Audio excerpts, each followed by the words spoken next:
What is the strangest paranormal experience your family has ever experienced? This didn't happen to me, but to my family. My grandfather was a violent alcoholic who terrorized everyone around him for decades.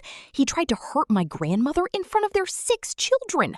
One of the worst things he did was abandon her with all 6 kids, all under the age of 12, leaving her to raise them alone with nothing.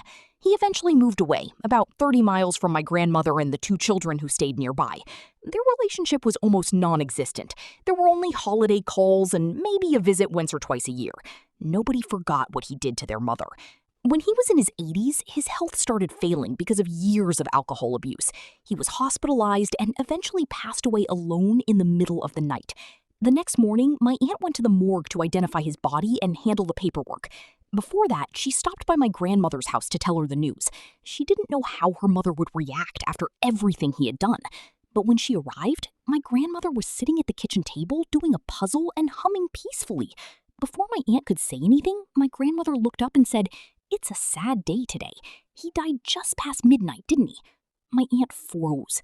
She thought someone had already called her, but nobody did. She assumed maybe it was because my grandmother had been showing signs of dementia lately, so she hugged her and went to the hospital. Then she saw the death certificate.